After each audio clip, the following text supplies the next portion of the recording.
Liquidity ratios के बारे में। ठीक है, अब हम बात करेंगे सॉल्वेंसी रेशियोज के बारे में। तो लिक्विडिटी रेशियोज में अभी तक हमने देखा था कि कंपनी की शॉर्ट टर्म लिक्विडिटी कैसी है। ठीक है, ओके, कंपनी की short term short term position कैसी है। ठीक है, कंपनी की शॉर्ट टर्म पोजीशन के बारे में जब हम बात करते थे तो वो आता था लिक्विडिटी। लेकिन अब हम बात करेंगे कंपनी की सॉल्वेंसी के बारे में। ठीक है, सॉल्वेंसी का मतलब होता है कंपनी की लॉन्ग टर्म पोजीशन कैसी है। क्या कंपनी लॉन्ग टर्म में अपने डेट को रीपे कर पा रही है? क्योंकि कंपनी दो तरीके से लोन लेती है। एक होता है, या जो भी लाइबिलिटीज होती हैं बिजनेस की, वो होती है एक तो शॉर्ट टर्म की लाइबिलिटीज जो कि कंपनी एक साल के अंदर उतारने का प्रॉमिस रखती है या फिर कंपनी एक साल में मैनेज करती है। एक होती है लाइबिलिटीज जो आप लंबे टाइम तक रखते हो, जो कि एक साल से भी ज्यादा की होती है। वो जनरली 2 साल, 5 साल, 10 साल के लिए लोन लिया जाता है। तो हम ये देखते हैं कि क्या कंपनी अपने डेट को रीपे कर पाती है या फिर नहीं, या फिर उसकी सॉल्वेंसी अच्छी है या नहीं। ओवरऑल ये देखा जाता है कि किसी भी बिजनेस में कम से कम इक्विटी, अगर आप देखेंगे, अभी हम बैलेंस शीट को देखेंगे तो बैलेंस शीट में हम इक्विटी और लाइबिलिटीज का एक स्ट्रक्चर देखेंगे। सॉल्वेंसी में अल्टीमेटली हम इक्विटी और लाइबिलिटीज का एक स्ट्रक्चर देखेंगे कि क्या कंपनी का इक्विटी और लाइबिलिटी स्ट्रक्चर में कंपनी की जो इक्विटी है वो 75% तक आ रही है या नहीं आ रही है। अभी हम पूरा देखेंगे। अभी आप ये समझिए कि क्या कंपनी लॉन्ग टर्म सॉल्वेंट है। पहली चीज, सॉल्वेंसी रेशियोज के अंदर या फिर सॉल्वेंसी पोजीशन के अंदर हम कंपनी में देखते हैं कि क्या कंपनी लॉन्ग टर्म सॉल्वेंट है। दूसरी चीज हम ये देखते हैं कि क्या कंपनी एबल है to manage long term debt. ये दो चीजें हम देखते हैं। ठीक है, और तीसरी चीज एक और हम देखते हैं, वो जस्ट वैसे ही आ जाती है, capability of company to repay its debt. ठीक है, capability of company to repay its debt. Solvency के अंदर हम कंपनी की तीन चीजें देखते हैं, लॉन्ग टर्म सॉल्वेंट है कंपनी या नहीं, able to manage long term debt और नॉट, और capability of company to repay its debt. ये तीनों ही चीजें इंटर रिलेट करती हैं, तीनों का मीनिंग ऑलमोस्ट सिमिलर है। बस हम लोग तीनों में ये बात कर रहे हैं कि क्या कंपनी लॉन्ग टर्म सॉल्वेंट है, मैनेज कर सकती है या कैपेबल है। ये तीनों चीज़ें अगर हमें पता चल जाती है तो कंपनी की सॉल्वेंसी हमें मिल जाएगी। ठीक है, हम इसे अनहाईलाइट कर देते हैं। ओके, और अब हम बात करेंगे कि सॉल्वेंसी रेशियोज में हम क्या क्या रेशियोज के बारे में बात करेंगे। हम लोग पहली बात करेंगे डेट टू इक्विटी रेशियो, जो कि बहुत ही कॉमन रेशियो है, जो कि बहुत ही यूजफुल रेशियो है। दूसरी हम बात करेंगे, अच्छा ये डेट कौन सा, ठीक है यहाँ पे मैं मार्क कर देता हूँ, long term debt to equity ratio. ठीक है, सेकंड होगा हमारा short term debt to equity ratio. तीसरी रेशियो हम देखेंगे equity to total liabilities, equity to total liabilities, short term debt to total liabilities, और लास्ट में हम देखेंगे long term debt to total liabilities. ठीक है, ये 5 रेशोज हम कंपैरिजन करेंगे। ये 2 रेशोज होंगी और 3 चीजें जो होंगी वो परसेंटेजेस में हम निकालेंगे। अभी इसका सबका मीनिंग हमें समझ आ जाएगा। अभी तक के लिए आपको बस इतना समझना है कि सॉल्वेंसी रेशियोज के अंदर हम कंपनी की लॉन्ग टर्म पोजीशन की बात करते हैं, जिसमें हम कंपनी की लॉन्ग टर्म सॉल्वेंसी चेक करते हैं, क्या कंपनी मैनेज कर सकती है डेट या नहीं वो चेक करते हैं, और कैपेबिलिटी चेक करते हैं। इन 5 रेशियोज के बेसिस पे आप किसी भी कंपनी की सॉल्वेंसी चेक कर सकते हो कि क्या कंपनी लॉन्ग टर्म सॉल्वेंट है। वैसे और भी चीज़ें होती हैं, जैसे कि अदर नॉलेज के लिए बता देता हूँ, इंटरेस्ट कवरेज रेशियो एक होती है रेशो, जो कि अब हम देखेंगे भी। लेकिन इंटरेस्ट कवरेज रेशो भी बहुत यूज होती है, बहुत ही कॉमन रेशो है। आप कंपनी की short term borrowings to total borrowings भी कर सकते हैं। ठीक है, short term borrowings to total borrowings percentage में। कंपनी की long term borrowings to total borrowings भी कर सकते हैं। इन तरीकों से आपको कंपनी की लायबिलिटीज का स्ट्रक्चर पता चल जाता है, ओवरऑल डेट स्ट्रक्चर पता चल जाता है। लिक्विडिटी और सॉल्वेंसी जब हम दोनों मिला देते हैं तो कंपनी की हमें ओवरऑल स्ट्रक्चर पता चल जाता है कि डेट मैनेजमेंट कैसा है, कंपनी में डेट को रीपे कैसे किया जा रहा है, या फिर डेट की पोजीशन कैसी है, डेट पे कितना रिलायबल है ये भी पता चल जाता है। कि जितना ज़्यादा डेट होता है ना बिजनेस पे, उतना ज़्यादा वो रिस्क लेके चलता है, और जितना ज़्यादा डेट कम होता है, मतलब जितना कम होगा डेट उतना ज़्यादा होता है। अब हम चेक करेंगे कि कंपनी की शॉर्ट टर्म सॉल्वेंसी के साथ साथ लॉन्ग टर्म सॉल्वेंसी भी है या फिर नहीं है। Let's start with very first ratio, जो कि है हमारी long term debt to equity ratio, जिसे हम जर्नली कहते हैं डेट टू इक्विटी रेशो। ठीक है, ये हमारी टाइम्स में निकलती है। ठीक है, जैसे हमने करंट रेशो निकाली थी ना, वैसे ही निकलती है, ये टाइम्स में निकलती है। ठीक है, जर्नली जो रेशोज चेक करते हैं, जब हम लिक्विडिटी चेक करते हैं ना, तो कंपनी की करंट रेशो ही चेक करी जाती है या फिर क्विक रेशो। और लॉन्ग टर्म सॉल्वेंसी में आप सिर्फ कंपनी की long term debt to equity ratio check करते हो। लेकिन हम लोग थोड़ा और एनालिसिस बढ़ाएंगे, क्योंकि हमें थोड़ा सा एक्स्ट्रा समझना है कंपनी को।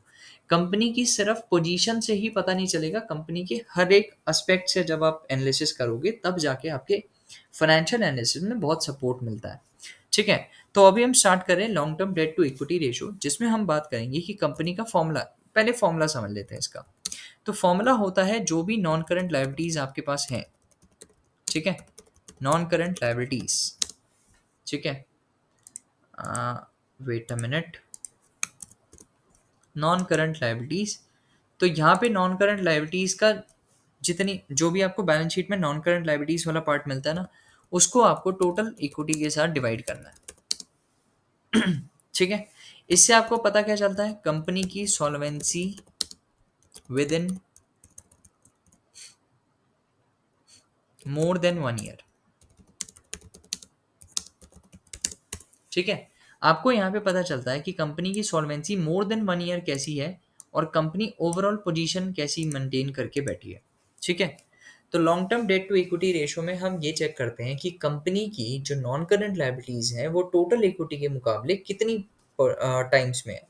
मतलब क्या नॉन करंट लायबिलिटीज जो है वो टोटल इक्विटी से ज़्यादा है या कम है। सबसे पहले आपको मीनिंग अगर मैं बता दूं, हमने वैसे मीनिंग समझ लिया था, बट फिर से हम समझ लेते हैं। तो नॉन करंट लायबिलिटीज वो लायबिलिटीज होती हैं जो कि लंबे टाइम तक कंपनी को रीपे करनी होती है, मतलब मोर देन 1 ईयर। और जो टोटल इक्विटी होता है, जो इक्विटी पार्ट होता है, वो बिजनेस की इन्वेस्टमेंट्स होती हैं जो कंपनी अपने ही बिजनेस में खुद का पैसा लगा रही है। देखिए, जब आप दुकान लगाते हैं तो दुकान में हम दो चीज़ें करते हैं, एक हम खुद का पैसा लगाते हैं, एक बाहर से उधार लेते हैं। तो जो हम बाहर से उधार लेते हैं वो लायबिलिटीज़ होती हैं। अब वो भी वैरी करती हैं, या तो हम 1 साल में रीपे करेंगे या फिर हम 1 साल से बाद की रीपे करेंगे। तो जो 1 साल के अंदर आपको रीपे करना है वो आपकी शॉर्ट टर्म लायबिलिटीज़ होती हैं। जो आपको 1 साल से ज़्यादा की पेमेंट करनी है उसमें नॉन करंट लायबिलिटीज़ आती हैं। और जो टोटल इक्विटी होती है वो कंपनी का इंटरनल इन्वेस्टमेंट होता है, जो कि कंपनी ने अपना पैसा कितना लगाया। वो तो होता है share capital, retained earnings, general reserves, other reserves, या फिर कोई भी ऐसा रिजर्व जो बिजनेस अपने री इन्वेस्टमेंट पर्पस में यूज कर रहा है। अब यहाँ पे हम बात कर लेते हैं long term debt to equity ratio, जो कि हम टाइम्स में निकालते हैं। इसका फॉर्मूला होता है non current liabilities divide by total equity. इसकी सॉल्वेंसी हम देखते हैं मोर देन 1 ईयर में। ठीक है, तो अब हम फॉर्मूला इंप्लीमेंटेशन नेक्स्ट पार्ट में देखेंगे। अभी हम सबके सब फॉर्मूलाज देखेंगे और मीनिंग समझेंगे, और होता क्या है, किस लिए हम यूज करते हैं, ये समझेंगे। फिर हम आते हैं short term debt to equity ratio. ठीक है, ये भी हम टाइम्स में निकालते हैं, short term debt to equity ratio. ठीक है, यहाँ पे हम देख लेते हैं short term debt to equity ratio. अब यहाँ पे short term debt to equity ratio में हम क्या निकालते हैं, सबसे पहले ये समझ लेते हैं। ठीक है, तो यहाँ पे आपको बस क्या करना है, जितनी भी करंट लायबिलिटीज हैं, जो पिछले पार्ट में हमने बैलेंस शीट में करंट लायबिलिटीज देखी थी ना, बस आपको उसमें से करंट लायबिलिटीज को टोटल इक्विटी से डिवाइड करना है। ठीक है, करंट लायबिलिटीज को टोटल इक्विटी से डिवाइड करना है।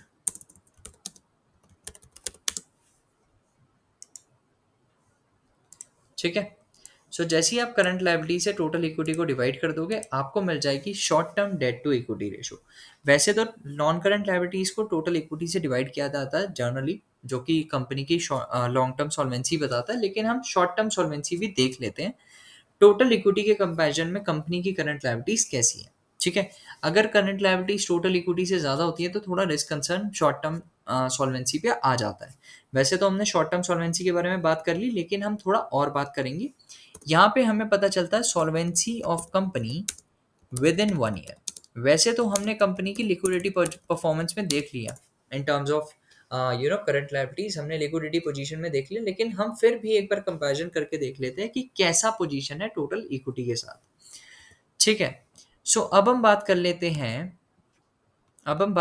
हैं कंपनी की equity to total liabilities. Equity to total liabilities,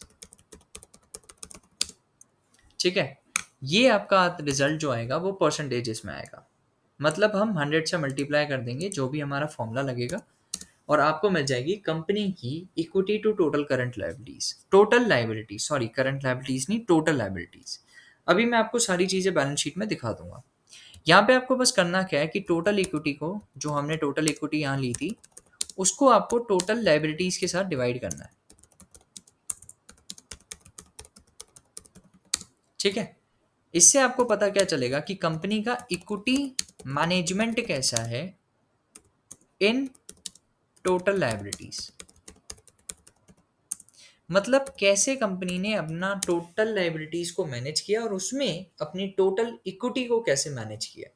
total liabilities कैसे है और उसमें से टोटल इक्विटी का मैनेजमेंट कैसा है, तो इसीलिए हम यहाँ पे निकालते हैं। और ये परसेंटेजेस में कैसे आएगा, इसको डिवाइड करने के बाद आपको बस इतना करना है कि 100 से मल्टीप्लाई कर देना है, तो आपको इक्विटी टू टोटल लायबिलिटीज मिल जाएगा। ठीक है, अब हम बात करेंगे कंपनी का लॉन्ग टर्म लायबिलिटीज। ठीक है, सीधा अगर हम बात करें तो LTD, long term debt to total liabilities, ये भी आपको परसेंटेजेस में मिल जाता है। तो आपको बस इतना करना है, लॉन्ग टर्म डेट लेना है, मतलब कि कंपनी की नॉन करंट लायबिलिटीज।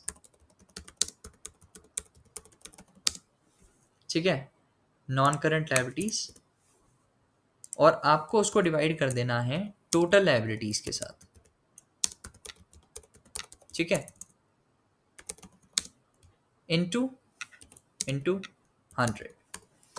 ठीक है, तो non current liabilities, current liabilities और इक्विटी को आपको टोटल लायबिलिटीज के साथ डिवाइड करना है।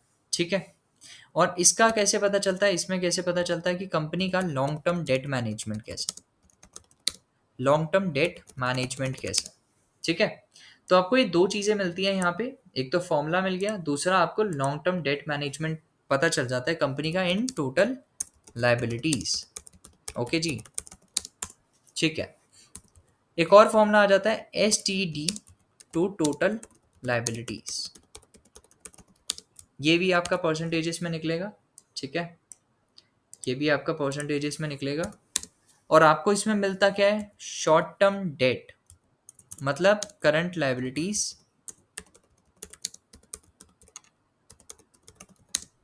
Divide by total liabilities into 100। और अगर मुझे long term debt to equity total liabilities में अगर लॉन्ग टर्म डेट मैनेजमेंट मिलता है, तो short term debt to total liabilities में मुझे शॉर्ट टर्म डेट मैनेजमेंट मिलता है। शॉर्ट टर्म डेट मैनेजमेंट, कि कंपनी अपना शॉर्ट टर्म का डेट कैसे मैनेज कर रही है। ठीक है, तो यहाँ पे मुझे 3-4 चीज़ें मिल गई। यहाँ पे हमने एक रेशो ये देखी, तो हम यहाँ पे इसको थोड़ा सा गैप हटा देते हैं। दूसरा short term debt to equity, equity to total liabilities, and एक लास्ट रेशो आ जाती है जो कि हम बाद में बात करेंगे। अभी के लिए सिर्फ आप नेम पढ़ लीजिए, इंटरेस्ट कवरेज रेशो, जिसका फॉर्मूला होता है एबिटा। अभी हम इसकी बात करेंगे, एबिटा नेक्स्ट हम उसमें बात करेंगे, EBITDA divide by interest expense. ठीक है, EBITDA divide by interest expense. यहाँ पे आपको बस इतना बता देते हैं कि interest management, interest repayment and management. ठीक है, इंटरेस्ट रीपेमेंट एंड मैनेजमेंट आपको पता चल जाता है कि कंपनी ने अपना इंटरेस्ट रीपेमेंट और मैनेजमेंट कैसे किया हुआ है। ठीक है। सो ओवरऑल आपको ऐसे पता चलता है, ये 6-7 चीज़ें हैं। और भी चीज़ें हैं जैसे शॉर्ट टर्म बोरोविंग्स, वो हम नेक्स्ट पार्ट में बात करेंगे, सीधा फॉर्मूलाज इंप्लीमेंटेशन करेंगे। अभी के लिए आपको सब ये फॉर्मूला समझने हैं। Long term debt to equity, short term debt to equity, equity to total liabilities, long term debt to total liabilities, short term debt to total liabilities, और इंटरेस्ट कवरेज रेशो। ये सारी रेशोज के बारे में हम एक एक करके फॉर्मूला इंप्लीमेंटेशन करेंगे और इसमें हम समझेंगे कि हम कैसे इसको जज कर रहे हैं। ठीक है। सो नेक्स्ट पार्ट में हम बात करेंगे formula implementation about solvency ratios.